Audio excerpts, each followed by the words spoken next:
Joaquin Buckley is continuing his little bit of a strange trash talk thing he's got going on right now, because now he wants to run into Daniel Cormier so they can have a little bit of an altercation. We're going to talk about that in just a second. Before we do, though, I do want to say hello, everybody, and welcome back to another video. If you're new here, my name is Kyle. I am your guy with many YouTube channels. Let's take a look at over at MMA Fighting on Twitter, because they posted this clip from Joaquin Buckley. We're going to take a look at it, and then I want to know what you guys think about this whole thing down below afterwards. Let's watch it together. Can I ask, are you looking forward to running into Daniel Cormier during fight week? Because I know you guys do those fighter meetings. And so, I'm so sorry. Something that I forgot to mention is they had a Twitter altercation a little while ago talking about Joaquin Buckley and his strange trash talk calling out Conor McGregor, and this is kind of extending to it. They had their little bit of a Twitter exchange. We made a video on it a little while ago if you guys are interested, but this is a build off to that. I've been praying to the MMA guys that I run into DC. I'm the type of person, man. I'm a fan of Daniel Cormier and all the things that he done in his MMA career. You know, if you're talking about from Strike Force, you know, to coming into the UFC, dominating, and you know, and end up winning. You know, and this is the type of thing that I was talking about a little while ago. To be honest with you, is because Daniel Cormier, if he doesn't like one of your callouts, because that's what this is about, if Daniel Cormier is giving you advice in any sort of way, when it comes to MMA, I think he's the type of guy that you should listen to. There's not much better that you're going to get than Daniel Cormier. Two straps in the UFC because of how difficult that is and holding them simultaneously, right, at one time. I got to respect it. But at the end of the day, it's just like, you know, as fighters, you know, I believe that for me, the things that I'm trying to do, I feel like DC could have helped me with trying to go where I'm trying to go instead of trying to diminish me or break me down. Now, this I actually agree with a little bit, to be honest with you, because a lot of people were saying, oh, what, Daniel Cormier can't speak his mind, which is true. Don't get me wrong. It's true. Daniel Cormier did give some nice constructive criticism, but I mean, when it's so close to the type of call out, if Joaquin Buckley wants to go for it and wants to, like, take that giant shot at the dark and call out Conor McGregor, is it dumb considering all of the other options that he could have had to call out? I believe so. The rest of the MMA community seems to think so. But if he wants to take that shot in the dark, why wouldn't Daniel Cormier just really hype him up in that sense? I feel like I don't know, man. I see both sides of this. I see why Joaquin Buckley is upset that he didn't get kind of like the push that he wanted from DC.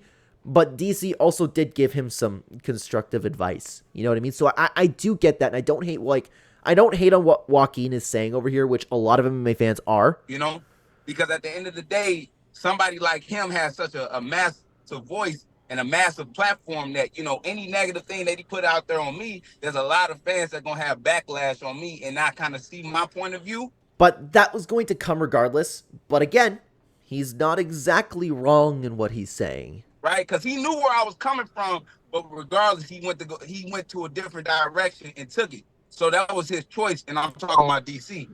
Now, at the end of the day, like I said, we are all fighters, though, right? Oh, I will be blessed to get that work with DC, because if I can't really talk it out with you, then we can work it out. So he's kind of calling out DC for a fight, and I mean, at this point in Daniel Cormier's career, I would imagine that Joaquin would beat him, but a lot of people have also been talking about this in the sense where Daniel would just flip Joaquin over his head. Yeah. And any other point in Daniel's life, yes, but Daniel seems to be getting a little bit more out of shape every day, to be honest with you. And he's retired. We know he's injured. I think he had back issues, but I'm not 100% on that. But I don't know, man. They're never going to actually fight. They need to hash it out. We know Daniel's a good guy. That makes sense. So yeah. I feel like me and DC, man, I would love to see DC, but it's not on no like some personal, like, oh, as soon as I see DC, I'm finna swing on. No, I ain't, because I ain't about that, right? You know, if DC want to make it like that, which I highly doubt, right? But at the end of the day, we can always get this work in as martial artists, you know, and hash it out. So I don't know what really there is to hash out. I don't really get it, because you don't want another Daniel Cormier, Dominic Cruz type situation, because if you remember that back in the day, Daniel Cormier kind of like sunned Dominic Cruz, like, what are you yapping so much about social media? We could have done this personally. But that was an entire situation where Dominic Cruz was like 100% entirely in the wrong. Joaquin, like, there wasn't anything wrong with what Joaquin Buckley did, but then he started talking just a lot on Twitter. Let me take a look at a couple top replies for you over here to get kind of what the MMA community is thinking, because there's a lot of people just saying, like, this dude's a clown, Daniel Cormier would destroy him, but there were a couple tweets that I wanted to highlight over here from the top replies. It absolutely was the worst call-out ever. Why would DC have to make himself look like an idiot shill and pat Buckley on the back and make a call-out seem less stupid?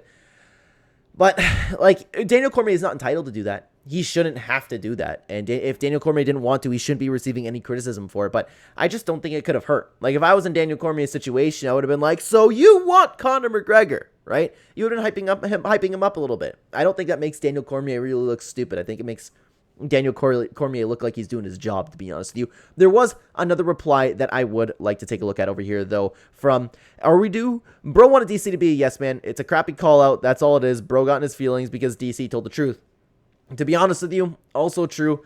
It's just a really, really weird situation in general, man. There's not a lot to break down here, to be honest with you, because Joaquin Buckley wants to talk to Daniel Cormier. I would love to see that conversation, to be honest with you, but I would imagine they're going to do that. Like, we're going to see a video in a little while, maybe a couple events down the road, and they're shaking hands, they hug it out, and they patch the beef. But even like knowing the type of guy Daniel is, I don't imagine that Daniel has any beef towards Joaquin Buckley, because Daniel Cormier was initially actually trying to help Joaquin Buckley. That's what he was trying to do. Daniel Cormier's a good guy. He wants the best for the fighters. He was just being honest. If you guys would like to hear more about their original conversation together, because we get a lot deeper into this whole story. The story actually stems out a little bit more than you might think it would. Then check out this video right here, guys. We can talk about more of the same thing. Thank you so much for being here, guys. Take care.